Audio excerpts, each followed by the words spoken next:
Vous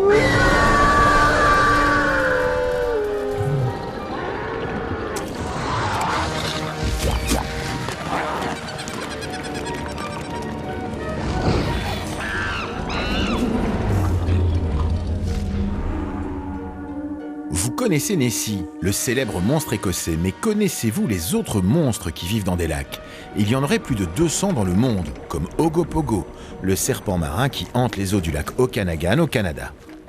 Vous avez certainement entendu parler du Yéti, mais connaissez-vous l'Almasti, le Yeren ou encore le Barmanou, ces hommes sauvages inconnus qui existeraient dans le Caucase, en Chine ou dans les régions montagneuses du Pakistan?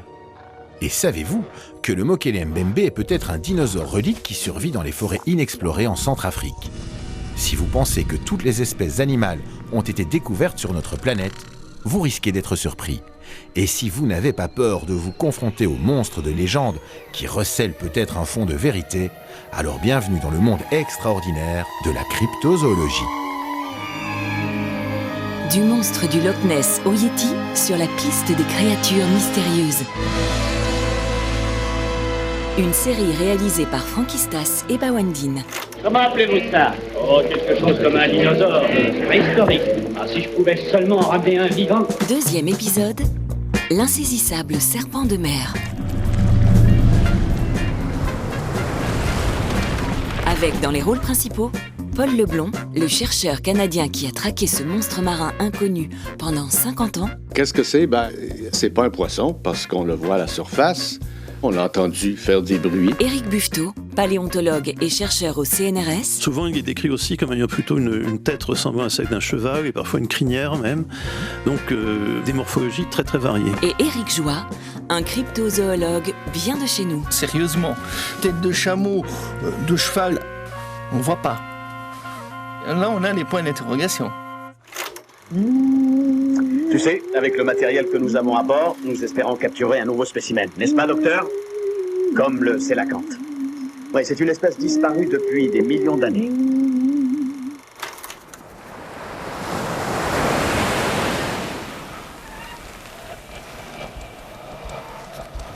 Quand la créature s'approcha, nous pûmes voir que c'était sa tête et son cou qui dépassaient de l'eau. Nous avons été saisis de terreur. Et nous avons poussé un soupir de soulagement quand elle poursuivit sa route. Ses yeux étaient semblables à ceux d'une vache, mais apparemment recouverts d'une membrane. Sa couleur était brune et avait un aspect écailleux. On ne pouvait distinguer ni bouche ni narine. On estima sa longueur à 7,50 m. Son cou dépassait de l'eau d'un peu plus de 2 mètres. Cette bête se déplaçait à 10 ou 11 km/h, en balançant la tête d'avant en arrière, comme les serpents.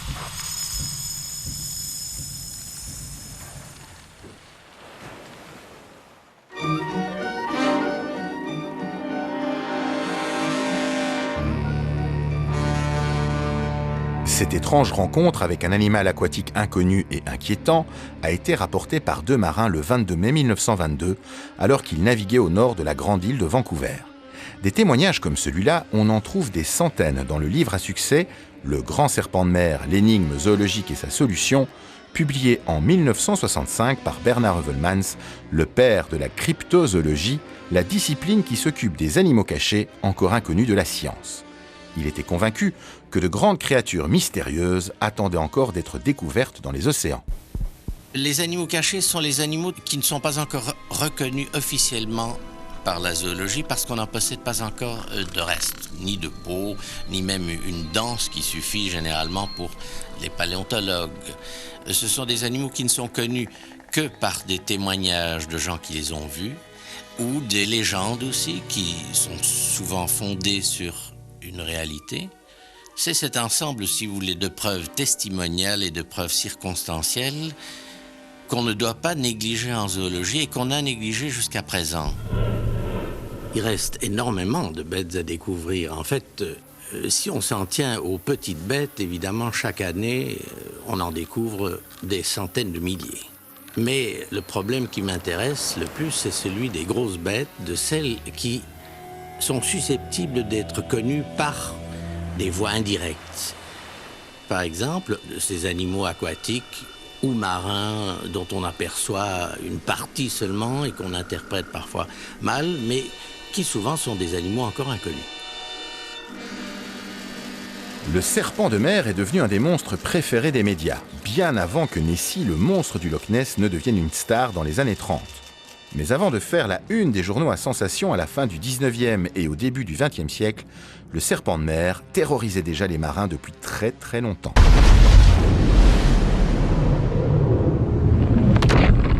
Le serpent de mer, c'est une très vieille histoire. Benoît Grison, biologiste et sociologue des sciences. Les tout débuts de l'histoire du serpent de mer, c'est avant tout la Renaissance. Parce que la Renaissance, c'est les débuts de la zoologie moderne, au XVIe siècle très précisément. Et les premiers naturalistes scientifiques essaient de démêler tant bien que mal ce qui est animaux mythiques, voire mythologiques, issus des bestiaires, et ce qui pourrait être des animaux réels, bien qu'extraordinaires. Ça arrive, certains animaux réels aient des caractéristiques extraordinaires. Et donc, à partir du XVIe siècle, vous avez des savants scandinaves qui parlent du serpent de mer, mais qui sont vraiment des pionniers de la science. Vous avez par exemple le cartographe Olaus Magnus, qui était un évêque catholique suédois, Olaf le Grand, qui vivait à Rome et qui parle du serpent de mer. Mais il dit quand même, et là on voit bien que ces naturalistes et ces scientifiques de la Renaissance avaient encore une certaine crédulité, qu'il est tellement grand cet animal allongé comme un serpent qui est un animal marin qui peut parfois faire sombrer des bateaux. Les marins ou les terriens voyaient des animaux de loin. Nelson Cazeys, auteur du livre Les monstres marins. On ne savait pas trop ce que c'était. Ils pouvaient voir des baleines sauter hors de l'eau, ils pouvaient voir des grands requins, des têtes de tortues luttes. Donc ils s'imaginaient que c'était des monstres fabuleux. D'ailleurs, ils avaient très peur de ces animaux. On voit sur les cartes marines jusqu'à 1650 figurer des monstres. Et pendant le Moyen-Âge, on n'osait pas s'aventurer dans l'océan Atlantique parce que cet océan était peuplé de monstres effroyables qui dévoraient les marins, qui faisaient couler les bateaux. On y a cru jusqu'au XVIIe siècle. L'ichthyologie, la cétologie sont des sciences relativement neuves. L'ichthyologie, on dit que ça a vraiment commencé au XVIe siècle avec Rondelet, mais la cétologie, c'est beaucoup plus récent. C'est vraiment qu'à partir de la seconde moitié du XIXe siècle, on a commencé à connaître, je dis bien à connaître les grands cétacés et les autres. Les marins décrivaient ces animaux.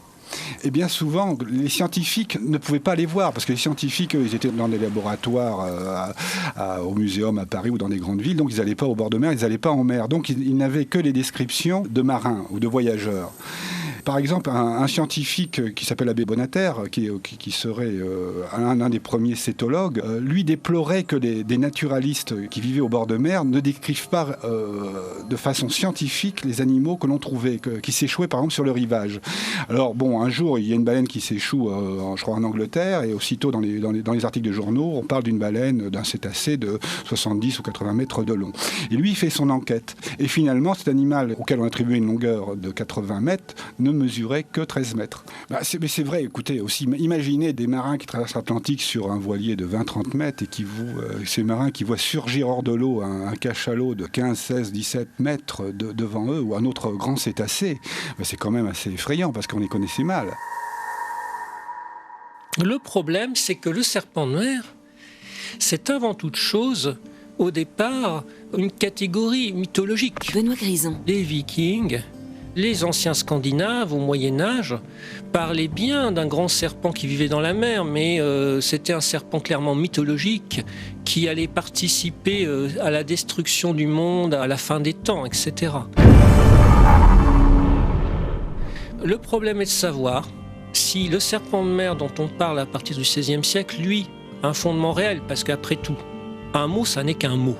Que les marins scandinaves parlent à partir de la Renaissance, suivis par un certain nombre d'érudits des pays du Nord, de grands animaux qu'ils rencontrent qui ressemblent à des grands serpents marins et qu'ils appellent serpents de mer, c'est pas parce qu'ils utilisent ce terme qui vient de la mythologie scandinave que l'animal n'existe pas forcément. Les premiers qui ont cherché à avoir des résultats là-dessus, c'est un évêque, c'est Éric Pontoppidan. Éric Joie, naturaliste et cryptozoologue. Qui était danois. Et dans les années 1800, il commence à s'intéresser à la question. Et il interroge les marins locaux, les pêcheurs locaux, qui lui décrivent un animal. Alors, bien sûr, c'est parfois un peu entouré de superstitions. Il parle d'un monstre géant, etc., qui attaque les navires.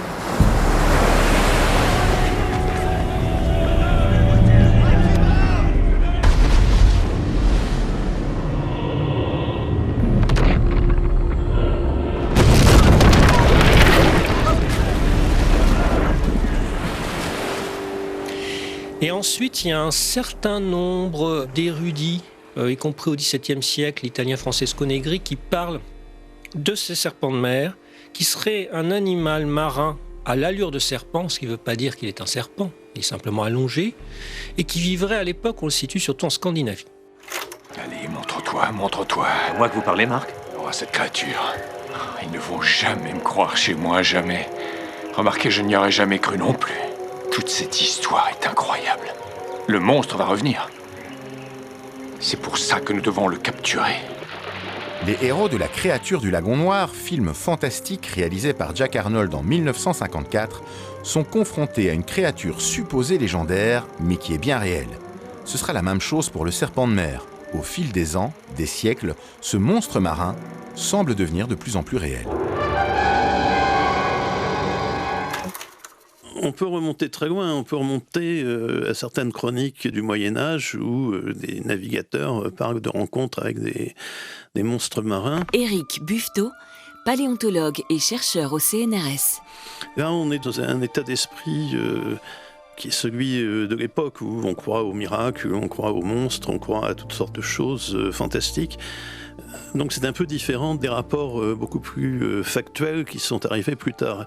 Et graduellement, au XVIIIe siècle par exemple, on voit certains des premiers naturalistes qui s'intéressent à la faune marine évoquer des choses qui se rapprochent du serpent de mer. Et ensuite, vraiment, c'est au XIXe siècle, on commence à avoir des rapports parfois très détaillés de marins qui racontent leur rencontre avec ce qu'on a appelé assez rapidement le grand serpent de mer.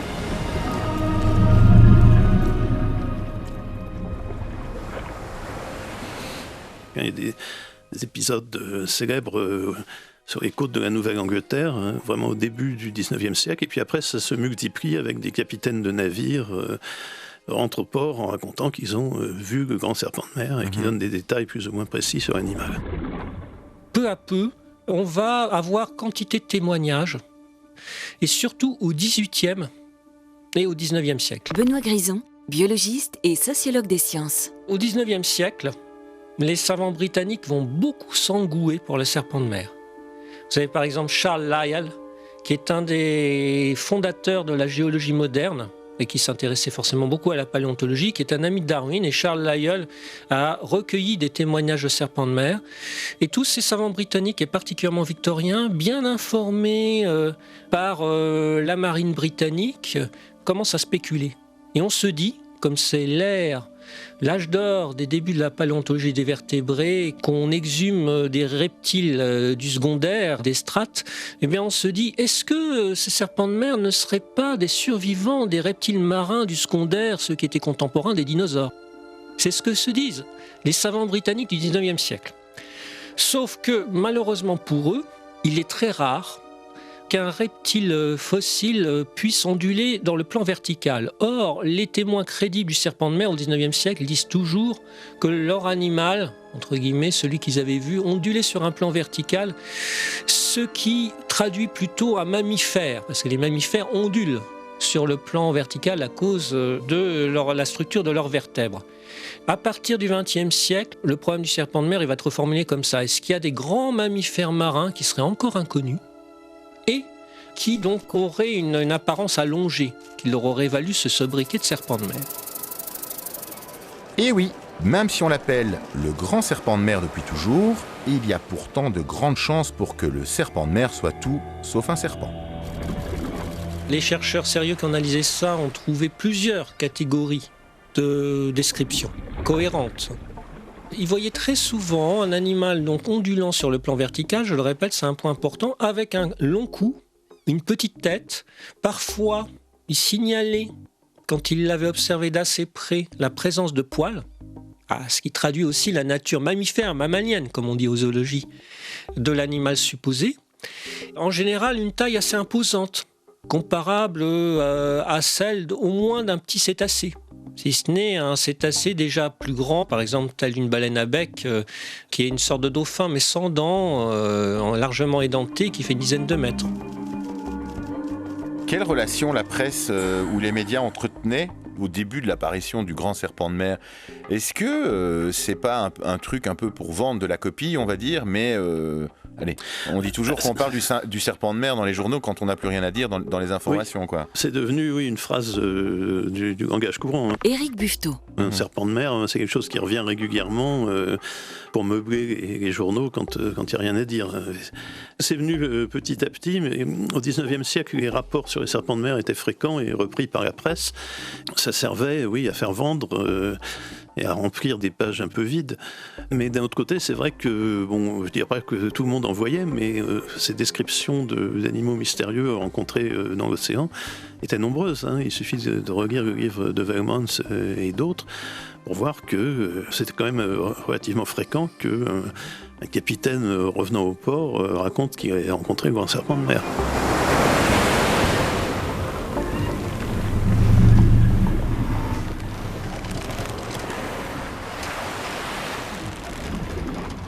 En août 1817, dans la baie de Gloucester au Massachusetts, donc en Amérique, à quelques kilomètres de Cape Ann, il y a des observations pendant plusieurs semaines. Éric Joie, naturaliste et cryptozoologue. Des témoins qui, de la plage, voient ces créatures. Il y a même des gens qui la mesurent de loin. Enfin, il y a des estimations.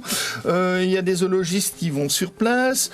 Il y a des publications par la Société linnéenne de Nouvelle-Angleterre qui crée un comité chargé d'élucider les lignes. Donc, les scientifiques commencent à s'y intéresser.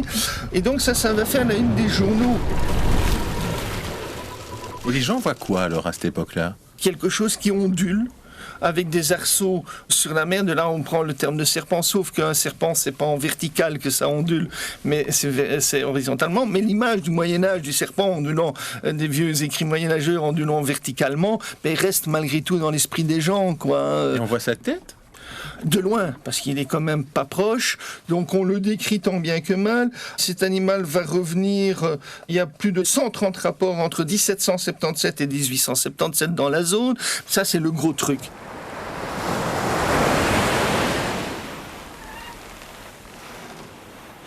Ensuite, il y a des navires de différentes nationalités. Éric Buffetot. Il y en a un qui s'appelait le Dédalus, donc le capitaine a décrit avec force détail un animal inconnu ressemblant à un serpent de mer.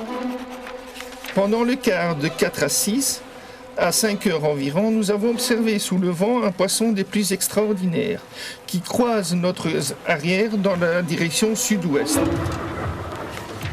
Sa tête, qui, avec la nageoire dorsale, était la seule portion visible de l'animal, paraissait plus longue, pointue et aplatie sur le sommet. La nageoire se trouvait peut-être à 6 mètres en arrière de la tête et n'était visible que par moments. Le capitaine prétendit qu'il avait aussi vu la queue ou une autre nageoire à environ la même distance, au-delà.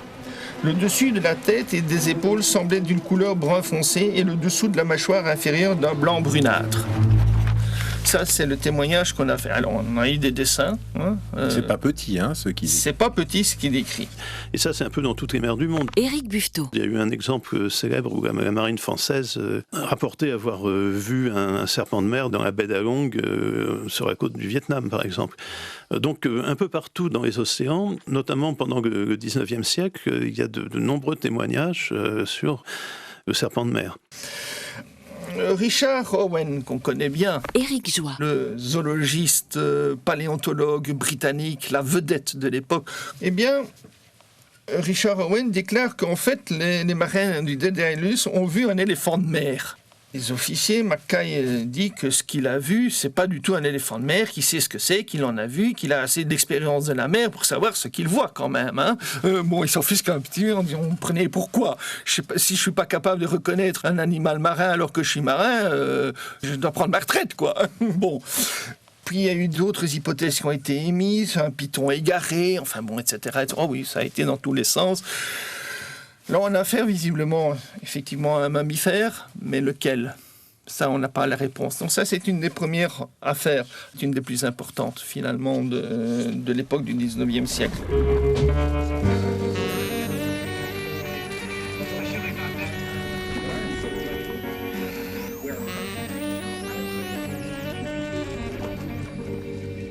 Quand on pense au serpent de mer, évidemment, on pense à un animal avec des anneaux qui avance verticalement dans l'eau. C'est un peu l'image... C'est l'image classique, effectivement, qu'on voit dans les caricatures. Qui sort, etc. Oui. Mais c'est pas vraiment ça, quelque part. Ou il y en a en tout cas de multiples formes. Il n'y a pas que cette forme-là. Tout à fait. C'est la forme que le public a retenue, aidée en cela, je pense, par les dessinateurs dans la presse. Éric Buffetot. Et effectivement, certains témoignages évoquent un animal qui se déplace en ondulant verticalement, ce qui est quand même assez rare dans la nature. Hein. Les animaux aquatiques se déplacent pas très souvent par ondulation verticale, et certainement pas les serpents aquatiques d'ailleurs, mais il y a beaucoup d'autres types. Hein. Il y a parfois, l'animal ressemblerait plus à un crocodile. Il y a un épisode assez connu d'un sous-marin allemand de la Première Guerre mondiale qui aurait aperçu un monstre marin qui ressemblait à un gigantesque crocodile. Quelquefois, ça ferait plutôt penser à une sorte de gigantesque tortue, même on est très loin de l'espèce serpentiforme. Il y a toute une diversité des rapports sur le serpent de mer. Souvent, il est décrit aussi comme ayant plutôt une tête ressemblant à celle d'un cheval, et parfois une crinière même. Donc, des morphologies très très variées.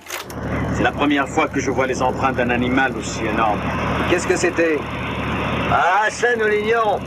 Ces traces pourraient être caractéristiques à un cryptodira. Un quoi? Une tortue.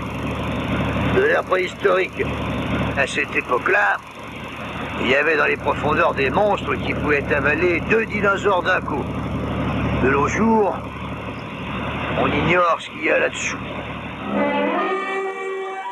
Dans le kitschissime Monstre des Bermudes de 1978, réalisé par Tsugunobu Kotani, des scientifiques courageux doivent faire face à un serpent de mer qui a la forme d'une tortue gigantesque et monstrueuse. Ne riez pas, de tels témoignages existent concernant les monstres aquatiques, bien qu'ils soient assez rares. La plupart des signalements du serpent de mer font le plus souvent état d'un animal à la forme allongée. Cela ressemblait à un long serpent avec des écailles. J'ai d'abord vu sa tête, il avait des yeux très larges comme ceux d'un chat qui réfléchissait la lumière et bougeait dans toutes les directions. Sa tête montait et descendait. La question, c'est d'abord, est-ce qu'on peut croire ces gens? Benoît Grison, biologiste et sociologue des sciences. Est-ce que les descriptions sont crédibles et cohérentes entre elles?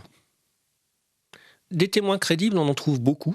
Des gens qui n'avaient absolument pas intérêt à raconter telle chose, ne serait-ce que pour leur carrière. Des gens qui longtemps n'ont pas rapporté de telles rencontres. Des marins professionnels qui connaissent bien la mer et la faune.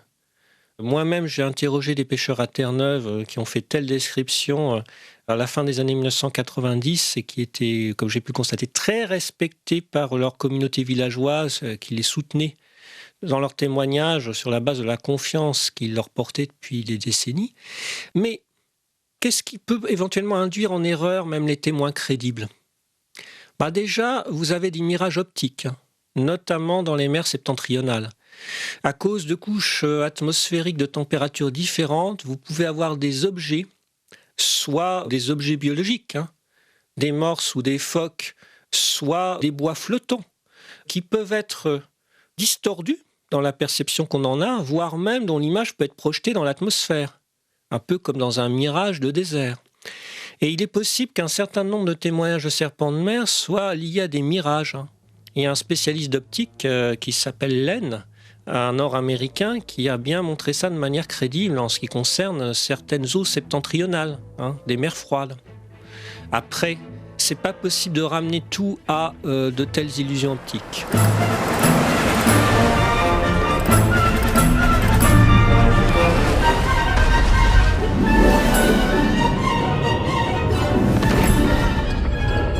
Pour la biologiste canadienne Sophie Campaya, les illusions d'optique, mais aussi les méprises avec d'autres animaux marins peuvent expliquer les apparitions du serpent de mer. Elle garde néanmoins l'esprit ouvert. J'attribue souvent la vision de ces monstres-là à un phénomène vraiment réel. Par exemple, sur les bords du lac Memphremagog, moi j'ai regardé à quelques reprises, et puis, pas loin de Georgeville, par exemple, il y a quand même des pans de roches. Il n'y a pas de plage en tant que telle. Alors, si un bateau passe, les vagues du bateau vont aller se frapper sur le pan de roche et puis revenir vers le milieu du lac. Le temps que ça prend pour qu'ils reviennent vers le milieu du lac, cette vague-là, Le bateau est parti, ça fait longtemps, l'eau est parfaitement calme, et puis on voit la vague. Et si quelqu'un, peut-être, connaît pas vraiment cet endroit-là, il pourrait penser qu'il y a une bête qui nage. Parce qu'il y a une vague, puis on n'a aucune explication logique pourquoi cette vague est là.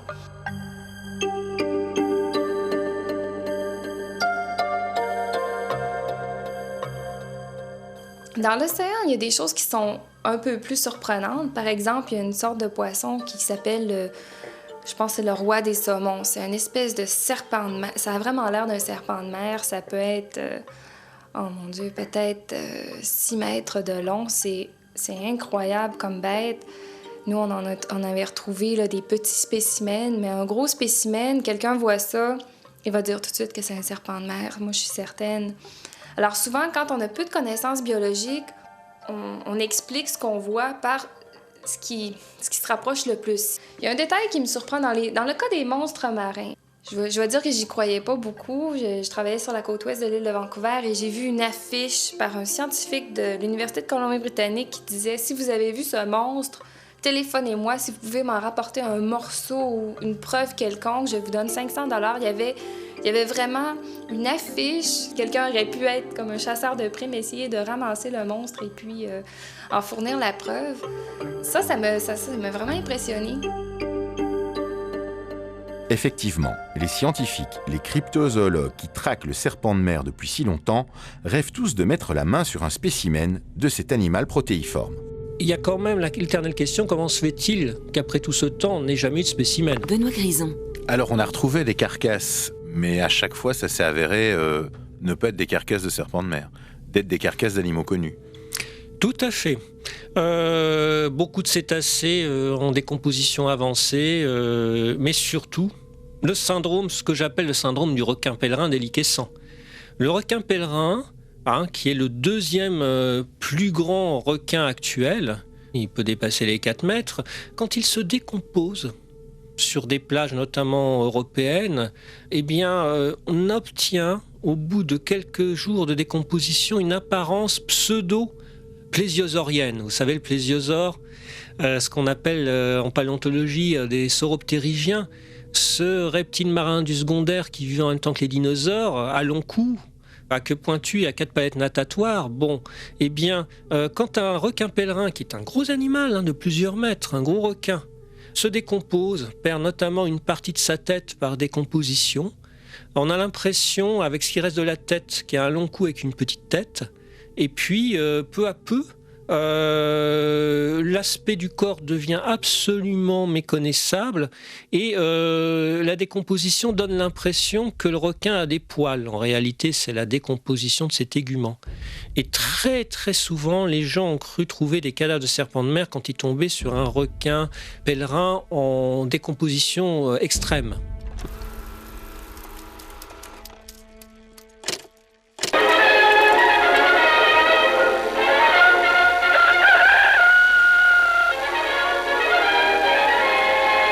La côte normande possède maintenant son monstre marin. Le voilà échoué sur la plage de Querqueville.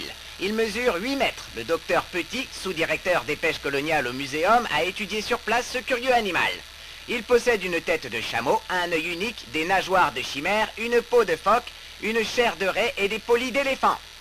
Le savant a déclaré que sans pouvoir encore se prononcer de façon définitive, il croyait se trouver en présence d'un salacien, sorte de gigantesque poisson à la peau cartilagineuse.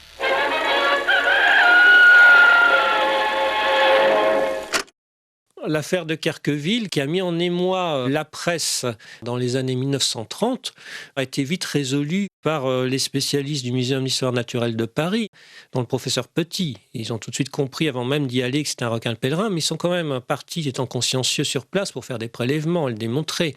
Il y a eu plein d'affaires comme ça, où les gens s'y sont laissés prendre, du moins les non-spécialistes. Et il y a encore quelques années de ça, sur l'île de Ré, parce que parfois il y a des requins pèlerins qui passent pas loin de l'île de Ré, dans la zone de La Rochelle et Charente-Maritime. Il y a eu aussi des gens qui ont signalé en toute bonne foi une sorte de monstre marin à allure de plésiosaure échoué. C'était un requin pèlerin. Ça, c'est une source de confusion extrême. Nous sommes des profanes pour ce qui concerne l'exploration des très grandes profondeurs. C'est vrai, scientifiquement, l'animal croît davantage en fonction de la profondeur. Je vais te montrer. Souviens-toi de cet animal découvert par un pêcheur japonais sur la côte de la Nouvelle-Zélande. On n'a jamais su ce que c'était. D'après ses dimensions, nous avons pensé au plésiosaurus disparu depuis 100 millions d'années. C'est peut-être l'affaire de carcasse mystérieuse qui a fait couler le plus d'encre. En 1977, un chalutier japonais, le Zuiyomaru, récupère dans ses filets le cadavre d'un grand animal en décomposition au large de la Nouvelle-Zélande. Il aurait eu un grand cou et des nageoires. La télévision japonaise n'hésite pas et envoie une de ses équipes en pleine mer avec un hélicoptère pour interroger les marins qui ont fait cette prise sensationnelle. Le 25 avril à 10h30, on a remarqué que quelque chose d'énorme s'était pris dans nos filets. Un gros animal à la chair rougeâtre et qui sentait très mauvais. On ne savait pas ce que c'était, alors j'ai pris mon appareil photo et j'ai commencé à le photographier. Les images étaient impressionnantes à l'époque. La télé japonaise est venue sur le chalutier pour filmer, etc. Ils ont récupéré un truc qui ressemblait à une sorte de plésiosaure. Tous les experts ont conclu sans hésitation qu'il s'agissait de requins. Éric Buffetot, paléontologue et chercheur au CNRS. Là, on se trouve dans un cas où il y a une ressemblance superficielle avec quelque chose qui d'ailleurs n'est pas un serpent, mais avec un animal qui a bien existé, mais il y a des millions d'années, à savoir le plésiosaure. Là, on arrive à un point qui est intéressant, c'est que souvent en cryptozoologie, on a tendance pour expliquer un être encore inconnu à aller chercher dans des animaux qui n'existent plus aujourd'hui, dans des animaux connus à l'état fossile. Bernard Heuvelmans s'est beaucoup servi de cette approche d'ailleurs. Effectivement, c'est plus simple, plutôt que d'inventer de toutes pièces une créature que personne n'a jamais vue, d'aller chercher parmi les animaux disparus quelque chose qui ressemblerait aux descriptions qui sont données d'une bête ignorée, comme disait Heuvelmans. Et donc ça a été fait de multiples fois, et dès le moment où on a pris connaissance de l'existence du plésiosaure, et ça remonte à environ 1820, les premières découvertes de plésiosaures à état fossile, et qu'on a compris à quoi ça ressemblait, très vite, il y a eu une assimilation qui s'est faite entre certains témoignages sur le serpent de mer et les plésiosaures. De même, d'ailleurs, pour le monstre du Loch Ness. Il n'y a aucune raison de penser qu'il existe encore des plésiosaures. Les derniers restes fossiles de plésiosaures que l'on connaisse, disons, dans les 66 millions d'années, et puis après, on n'a plus rien à état fossile. Ça pose un problème. Mais l'image du plésiosaure a pas mal déteint, si on peut dire, sur celle du serpent de mer. Faisons le point sur la situation de ce dossier cryptozoologique compliqué. Les marins rapportent des observations de monstres aquatiques depuis toujours. On a appelé abusivement ces créatures non identifiées des serpents de mer. Mais on n'a jamais retrouvé ou capturé aucun spécimen. Ensuite, la forme de ces animaux peut varier énormément selon les différents témoins. Ils pourraient ressembler à de gros crocodiles, à des tortues monstrueuses ou de grands animaux à la forme allongée, parfois avec un long cou. Dans son livre « Le grand serpent de mer », l'inventeur de la cryptozoologie Bernard Heuvelmans a dû imaginer différentes hypothèses pour tenter de trouver une solution au mystérieux serpent de mer. Il va essayer de les systématiser sous forme de tableaux. Michel Rénal, cryptozoologue confirmé. Et d'essayer de retrouver des critères semblables dans les différents témoignages. Ça avait déjà été le cas avant lui. Un naturaliste zoologiste, même hollandais, Oudemans, avait fait ça à la fin du 19e siècle. Et il était arrivé à la conclusion de l'existence possible, selon Oudemans, d'un animal serpentiforme avec une très longue queue, un très long cou. Heuvelmans, en 1965, il a repris tous les témoignages sur lesquels s'était basé Oudemans. Il a également enrichi pas mal les dossiers et autres. Et alors que Oudemans, lui, essayait de faire un seul animal inconnu de toutes ces observations, il va diviser ça en une dizaine de types. Alors il y a une sorte d'otarie à long cou dont il va faire le prototype du monstre du Loch Ness. Une sorte de super loutre dans les mers scandinaves. Un animal qui va appeler le multiboss, avec plein de bosses sur le dos, qui est plutôt sur la côte est des États-Unis, enfin, etc., etc. Il en définit comme ça une dizaine. Le problème, c'est que aujourd'hui, la documentation s'étant pas mal enrichie, cet édifice qui semblait être extrêmement pertinent s'effondre comme un château de cartes. En fait, ce qui est important, c'est pas tellement la quantité des témoignages, c'est leur qualité.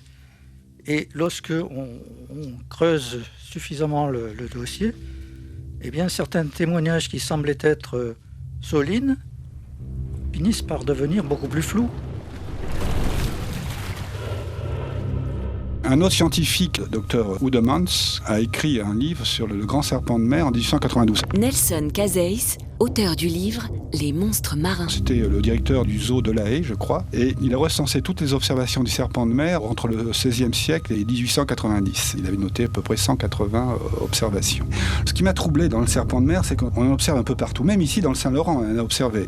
Là, j'ai un livre de vision du Labrador de Louis-Philippe Côté qui signale une observation du serpent de mer à cette île en 1933. Tous les gens de cette île avaient pu voir sa tête plate et large s'ouvrait en une gueule immense armée de dents redoutables. Son cou submergé allait rejoindre 2 ou 3 anneaux ou bosses espacés d'une vingtaine de pieds, le tout terminé par une queue aussi grande qu'une voile de barge, vue de côté. Ce genre d'observation, on en a fait un peu partout. Dans la majorité des cas, ce qu'on croit être un serpent de mer, ce sont d'autres animaux. Ça peut être une succession de marsouins, des requins pèlerins qui se suivent à la queue leu-leu, des tortues luttes aussi. Bien souvent, le serpent de mer, c'est une confusion, une méprise. Mais est-ce qu'il existe? Alors là, peut-être qu'il a existé. Il est dans l'eau! La lanterne lui a fait peur!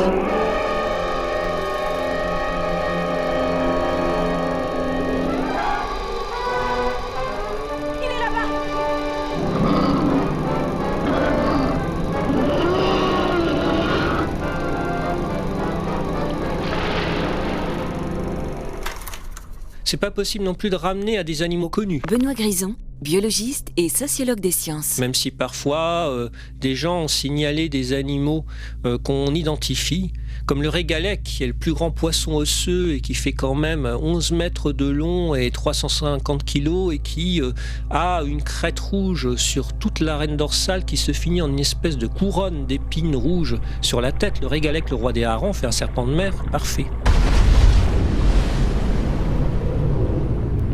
Mais bon, une fois qu'on a éliminé les mirages, surtout dans les mers froides, qu'on a éliminé les confusions avec les espèces connues, il reste quelques centaines de témoignages, pas beaucoup, qui sont crédibles, et qui se rangent en plusieurs catégories.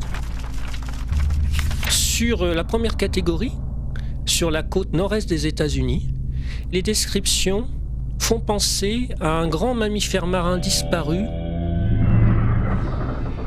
la rhytine de Steller. Alors la rhytine de Steller, c'est un sirénien comme on dit, c'est-à-dire vous savez ces mammifères marins que sont le lamantin et le dugon, qui ressemblent superficiellement à des phoques et des otaries, sauf qu'ils ont une vraie queue de poisson à l'arrière du corps. La rhytine de Steller, qui faisait facilement 6 mètres de long et qui a été exterminée du côté du Kamtchatka, on sait maintenant qu'elle vivait autrefois aussi sur les côtes de l'Amérique. Or, le premier type de serpent de mer cohérent, qui est bien délimité géographiquement, qui était signalé dans la région de la Nouvelle-Angleterre et qu'on ne signale plus guère, et qui était très bien décrit par des baleiniers, etc., ressemble beaucoup à 80% à une rhytine de Steller. Donc, au-delà des témoignages où les gens ont pu parfois se tromper, les témoignages de Nouvelle-Angleterre du XIXe siècle laissent supposer qu'il y a peut-être une population de cette rhytine de Steller qui vivait encore à l'époque au large des côtes américaines. Ça, c'est le premier type de serpent de mer crédible. Et puis, vous en avez 3 autres types qui sont crédibles. Vous avez des témoignages très nombreux, mais cohérents entre eux, qui font visiblement référence à un très grand poisson, se contorsionnant à la surface, qui est cohérent avec des poissons de profondeur qui seraient en déperdition physiologique en remontant par accident à la surface parce qu'ils ne sont pas adaptés aux autres surfaces. Et ces très grands poissons anguilliformes peuvent être effectivement des poissons abyssaux inconnus de grande taille. On a même trouvé des larves qui sont de grande taille et qui peuvent laisser supposer que les adultes sont vraiment de taille considérable.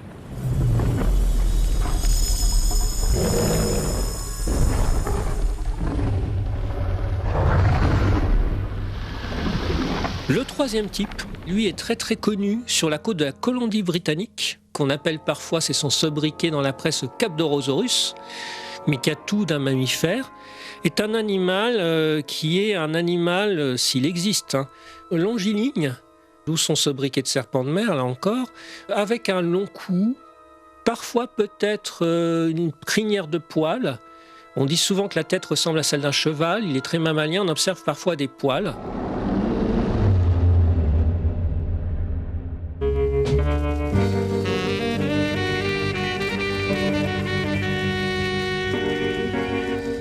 Ce Cadborosaurus est tellement célèbre en Colombie-Britannique qu'on lui a donné un surnom sympathique, Caddy. On l'aperçoit de temps à autre le long des côtes. Écoutez par exemple le témoignage saisissant de Sylvie Beauregard qui n'oubliera pas de sitôt sa rencontre avec Caddy. Elle est interrogée par Radio-Canada. Le 7 décembre 2014, je promenais mes chiens comme à l'habitude, à tous les jours, sur le long de la mer. Il y a un sentier qui relie Cable Bay à Pebble Beach. Et il y avait un silence total dans la forêt, ce qui est assez inhabituel, quoi qu'en décembre, bon, ça arrive. Mais là, il y avait une atmosphère particulière, disons, ce matin-là. Et tout d'un coup, j'ai regardé vers la mer et j'ai vu de loin une drôle de chose. Moi, il faut dire au départ que je ne suis pas le genre naïve. Je ne crois pas aux esprits, aux monstres, aux revenants. En tout cas, j'ai beaucoup de difficultés à croire à ces choses-là. Mais là, vraiment, cette journée-là, c'était assez bizarre. J'ai vu sur l'eau, je dirais, une espèce de serpent de mer. Donc, il y avait des ronds, là, des courbes. Et je me suis dit, bon, ben c'est drôle, ça. Il y a une danse de lion de mer ou de phoque, quelque chose. Et là, tout d'un coup, je vois aussi une tête qui sort assez haut, je dirais 4 pieds au-dessus de la mer. Et à peu près 20 pieds plus loin, énormément de mouvements dans l'eau, de tourbillons. Alors, ça m'a rendue extrêmement curieuse, bien sûr. Et croyant toujours que c'était des lions de mer, je me suis approchée davantage sur le bord de la plage. Je suis allée au bout des rochers et j'étais peut-être à 100 pieds. Et cette chose-là est restée là, sans bouger. Et il y avait autour, sur la plage, je me suis rendu compte, plein de lions de mer silencieux, comme si on avait peur d'aller dans l'eau. Mes chiens regardaient la chose. J'ai eu des frissons. Et là, j'ai fait, ben peut-être que je fais pas bien ce matin. J'ai pas eu mon café, quelque chose. Et j'ai regardé longtemps. Et à un moment donné, j'ai senti un besoin de m'éloigner et d'aller dire à quelqu'un de venir voir ça. Malheureusement, je n'avais pas ma caméra, qui est toujours l'histoire avec tout le monde. J'ai habituellement ma caméra. Ce matin-là, je ne l'avais pas apportée. Alors, c'est sûr que je suis allée voir Paul Leblond, le spécialiste en cryptologie. Je lui ai raconté ça. Il m'a dit que je n'étais pas la première à Galiano qui voyait ça. Alors, je ne sais pas. Je suis encore très, très méfiante et sceptique. Mais je dois admettre que c'est assez spécial ce que j'ai vu. Il y a beaucoup de zoologues qui se sont penchés sur la question. Paul Leblond, spécialiste du Cadborosaurus. Alors, qu'est-ce que c'est? Apparemment, c'est pas un poisson parce qu'on le voit à la surface, on le voit respirer, on l'a entendu faire des bruits. C'est soit peut-être un mammifère ou un reptile. Les experts penchent d'un côté ou de l'autre selon certaines caractéristiques.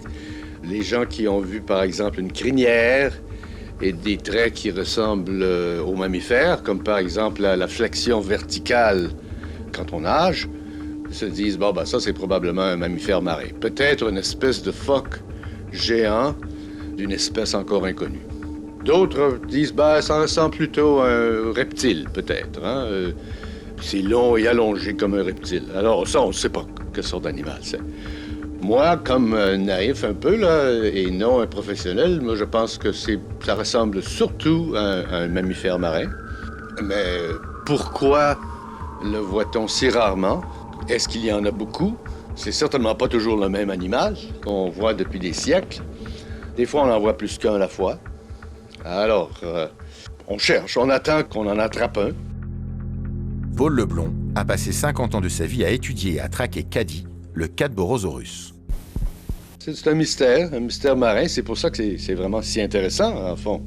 Il y a assez d'évidence pour moi pour croire qu'il y a un animal inconnu qui existe là. Est-ce qu'il y en a seulement une sorte? On ne sait pas au juste, parce qu'il y a des variations entre ce que les gens voient. Alors, il y en a peut-être trois sortes différentes. C'est encore plus compliqué. Mais apparemment, il y aurait quelque chose là. Moi, je ne l'ai jamais vu. Je pense que si je voyais, je me lancerais à l'eau avec ma fourchette pour faire une biopsie, peut-être. Benoît Grison, notre biologiste passionné de cryptozoologie, a pu rencontrer fin des années 90 des témoins qui ont vu Caddy.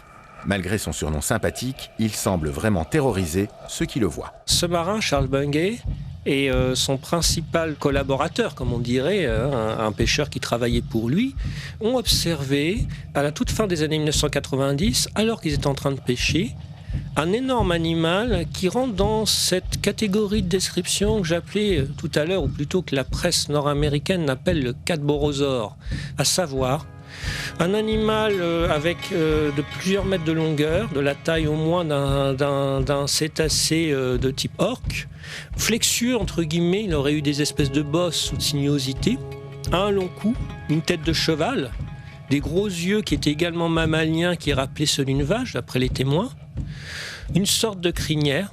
Bon, quand les témoins sont approchés, ils n'ont pas tout de suite interprété ça comme un être vivant. C'est intéressant parce qu'en fait, ils étaient un peu plus dubitatifs.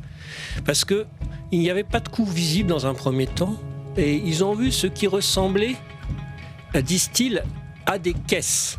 Et très vite, on dit, mais non, ce n'est pas des caisses qui ont été perdues par un navire qui en transporterait et en trafiquerait. C'est quelque chose de vivant. Et à ce moment-là, on les croit, on les croit pas.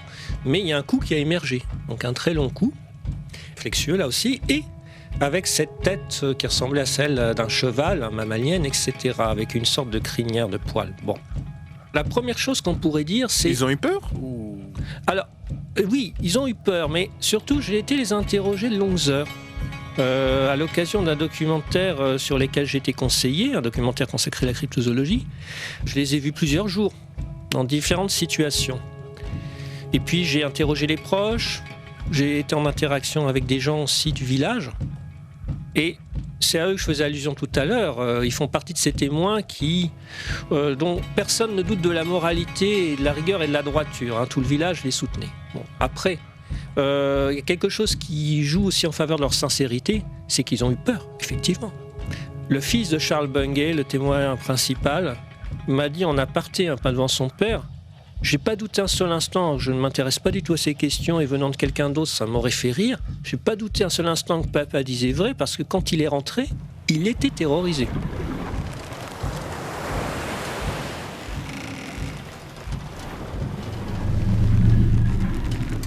Caddy, le cadborosaure, est vraiment un animal intriguant. Et plus intriguant encore, on en a peut-être attrapé un pour de vrai cette fois.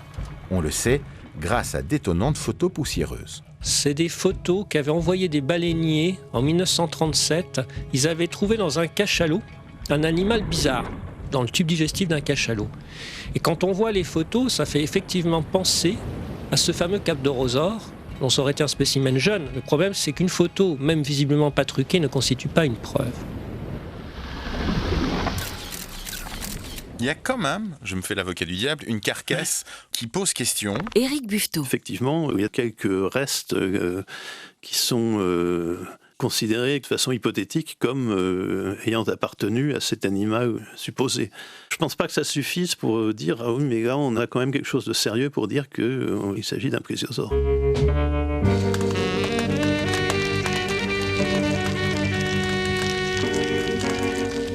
Hélas, personne ne sait ce qu'est devenu cette carcasse d'un bébé de cadborosaure. Elle aurait pu prouver l'existence du serpent de mer. Pourtant, malgré le manque de preuves matérielles, des scientifiques restent persuadés qu'un tel animal pourrait exister. L'océanographie, ça reste encore une science de découverte. Paul Leblond, spécialiste du cadborosaurus. On découvre encore des animaux étranges et inconnus dans les océans. C'est pas surprenant, il y a de la place. Et puis, il y a de la place pour des animaux encore considérables. On ne parle plus tellement de monstres parmi les cryptozoologues, on parle d'animaux inconnus, c'est-à-dire de cryptides. Parce qu'un monstre, c'est un animal qui est étrange et déformé, etc. Alors, ces animaux-là ne sont pas plus monstrueux que d'autres animaux qu'on connaît bien. Aujourd'hui, c'est devenu beaucoup plus rare. On n'entend plus parler de rencontres avec le serpent de mer. Éric Buffetot, paléontologue et chercheur au CNRS. Et quel est votre avis sur la question ? C'est une question vraiment embarrassante, parce qu'effectivement, quand on lit certains témoignages, qu'on voit qui les a écrits, je ne sais pas, des officiers de la marine britannique. Un officier de la marine britannique peut raconter n'importe quoi, évidemment, si on veut, mais des gens apparemment sérieux qui décrivent avec beaucoup de détails un animal qui ne ressemble à rien de connu, on est obligé de se poser quelques questions. Ensuite, ce qui est gênant, c'est que ça fait plusieurs siècles maintenant qu'on nous parle du serpent de mer et que rien de concret n'arrive. C'est différent, par exemple, de l'histoire du calmar géant qui, au départ, paraissait quelque chose d'assez légendaire et dont on sait maintenant que c'est un animal bien connu aujourd'hui et tout à fait réel. Le serpent de mer, il ne s'est pas passé la même chose. Les rumeurs et les témoignages au sujet du serpent de mer n'ont pas abouti à la découverte d'un animal nouveau. Et plus le temps passe, plus on est obligé de se poser des questions. D'un autre côté, il est certain qu'on n'a pas forcément recensé tous les animaux qui vivent dans les océans. Il arrive qu'on découvre des animaux, des poissons par exemple, d'assez grande taille, qui n'étaient pas reconnus comme des espèces particulière, ça arrive, donc on peut garder un peu l'esprit ouvert à ce sujet. Mais pour conclure ce chapitre, si par exemple l'animal que vos deux marins ont rencontré est une sorte de Cadborosaurus, et si on peut prouver son existence, est-ce que ce serait une découverte incroyable ? Ça serait une découverte fascinante. Benoît Grison, biologiste et sociologue des sciences. Il s'agirait dans ce cas-là donc d'un mammifère marin extrêmement atypique, adapté à la haute mer, peut-être aussi à des eaux de profondeur importante, bien différent des cétacés classiques. Et certains disent, un tel Cadborosaure, s'il existe, c'est peut-être donc, on en parlait tout à l'heure, un cousin des phoques et des otaries très spécialisés, mais d'autres disent, ça peut peut-être être un cétacé archaïque, parce que les cétacés anciens, avant qu'on ait les groupes qui sont apparus après, c'est-à-dire ceux qu'on connaît bien aujourd'hui, les cétacés à dents, comme le dauphin ou l'orque, ou les cétacés à fanons, comme le rorqual bleu, les cétacés anciens étaient beaucoup plus allongés, serpentiformes.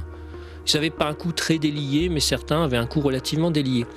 Donc, c'est sûr que ce serait la découverte d'un mammifère marin de haute mer et de profondeur sans doute assez importante par rapport à son écologie, avec des adaptations, une morphologie tout à fait étonnante, et peut-être serait-ce un taxon Lazare, c'est-à-dire un survivant d'un groupe complètement disparu, comme celui par exemple des cétacés archaïques qu'on appelle les archéocètes. Et ce serait un véritable serpent de mer. Oui, au sens propre. Alors, au sens propre et métaphorique, puisqu'une fois de plus, il n'est pas question de reptiles là, mais voilà. Pourquoi ils ne vous croiront pas ? Parce que l'on travaille sur des données connues, avec le savoir que nous avons accumulé jusqu'à présent. Nous commençons tout juste à comprendre l'eau et ses secrets. Tout comme nous le faisons déjà avec l'espace. On n'exclut pas totalement la possibilité qu'il puisse y avoir une forme de vie sur une autre planète. Alors pourquoi pas une autre forme de vie totalement différente, dans un monde que nous connaissons déjà, qui serait habité par des millions de créatures vivantes.